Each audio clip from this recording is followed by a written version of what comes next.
भाई देखिए, अब हमले की तस्वीर आपको दिखाएंगे, किस तरह से हमले लगातार किए जा रहे हैं हिजबुल्लाह की तरफ से भी, लेकिन और भड़केगा महायुद्ध अब इन हमलों के बाद।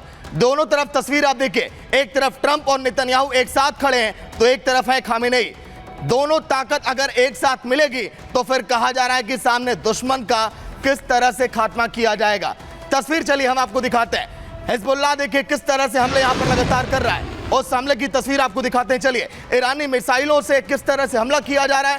किरियत पर भी देखिए, ये मलक मिसाइलें इस समय दागी जा रही हैं, एक के बाद एक लगातार ये मिसाइल, लगभग इसकी संख्या 100 से भी ज्यादा इस समय बताई जा रही है। इन मिसाइल हमलों के बाद कई ऐसे रिहायशी इलाके हैं जहां पर ये मिसाइलें वहां पर भी लोगों को नुकसान लगातार पहुंचाती हुई दिखाई दे रही हैं।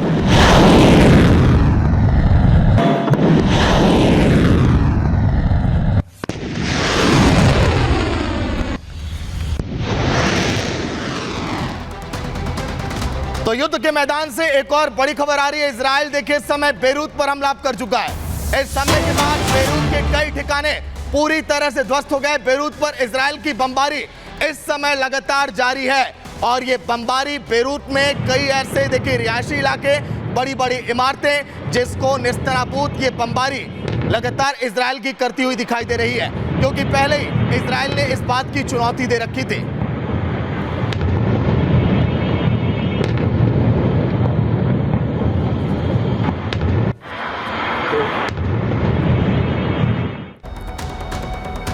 तो देखिए, इस बमबारी के बाद कई ऐसे मेडिकल सेंटर हैं जो पूरी तरह से तबाह हो गए। बेरूत में इजरायली एयर स्ट्राइक के बाद मेडिकल सेंटर जो तबाह किए गए और बड़े नुकसान की आशंका यहां पर जताई जा रही है। मेडिकल सेंटर पर जब एयर स्ट्राइक की गई तो उसमें कई सारे लोग भी थे, कई सारी जिंदगियां भी इसमें तबाह हो गई।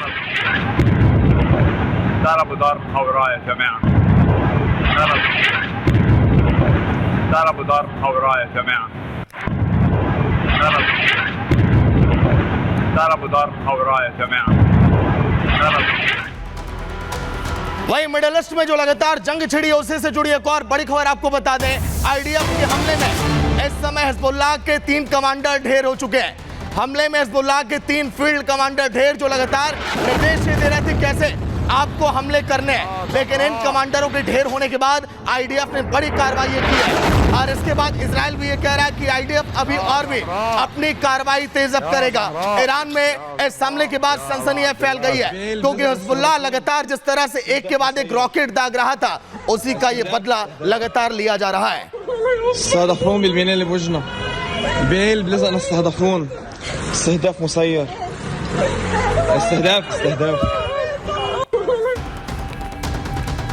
वहीं हिजबुल्लाह पर हथियार की सप्लाई को कैसे रोका जाए, इससे भी जुड़ी एक बड़ी खबर आपको बता दें, क्योंकि लगातार इस पर एक्शन इस समय लिया जा रहा है।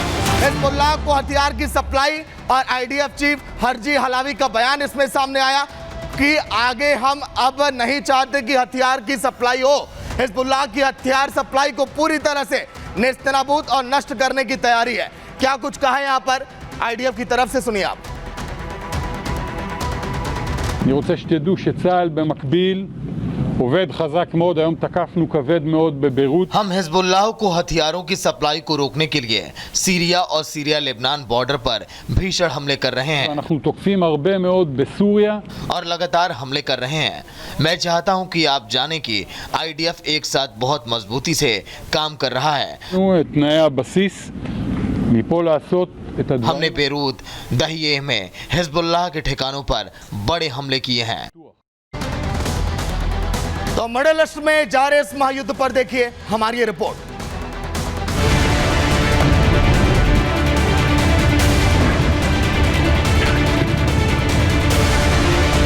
क्या मिडिल ईस्ट में युद्ध विध्वंसक होने वाला है? क्या मिडिल ईस्ट में कुछ बड़ा होने वाला है? रूस ने ईरान को अपनी खतरनाक इस्कंदर मिसाइल पहुंचा दी है। वो रूसी खतरनाक मिसाइल जिसने अमेरिकी पैट्रियट को यूक्रेन में धुआं कर दिया था। इधर यमन का हूती ग्रुप ईरान में अपने 4 लाख लड़ाके भेजने को तैयार है। यमन का कहना है कि इजराइल का खात्मा ही उसका मकसद है और इसके लिए वो ईरान के साथ खड़ा है। वहीं दूसरी तरफ लाल सागर में हूती ने आतंक मचाया हुआ है। अमेरिकी और इजरायली जहाजों को टारगेट कर ताबड़तोड़ हमले अंजाम दे रहा है। हूती के कमांडर दुनिया के सामने आकर अपने इरादे दुनिया को जाहिर कर रहे हैं। वहीं सीरिया से हिजबुल्लाह को हथियार सप्लाई हो रहे हैं। हिजबुल्लाह को मजबूत करने की कोशिश हो रही है, लेकिन इजराइल दक्षिणी लेबनान में नजरें गड़ाए बैठा है और सीरिया से सप्लाई हथियारों को नष्ट कर रहा है। लेबनान पर इजराइल ने बारूदी प्रहार तेज कर दिया है। बेरूत, तहरिये समेत हिजबुल्लाह के अड्डे इजरायली सेना तबाह करती जा रही है। हवाई से लेकर ग्राउंड ऑपरेशन तक हिजबुल्लाह की कमर तोड़ी जा रही है। बेरूत के मेडिकल सेंटर में हिजबुल्लाह के ठिकाने, उसके हथियार, रिहायशी इलाकों में छिपे हिजबुल्लाह के लड़ाकों को हवाई हमलों से खत्म किया जा रहा है।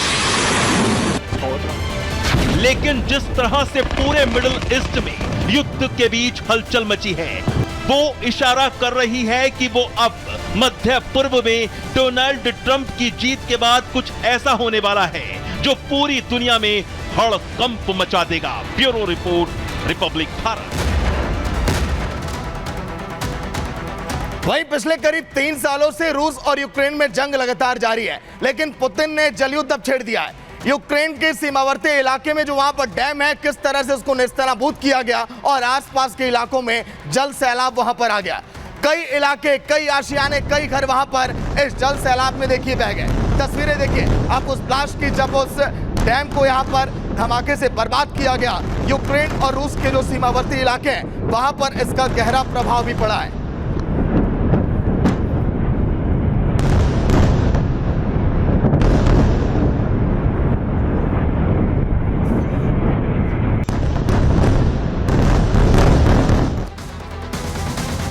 वही यूरोप से लेकर मिडिल ईस्ट तक लगातार इस समय जंग जारी है।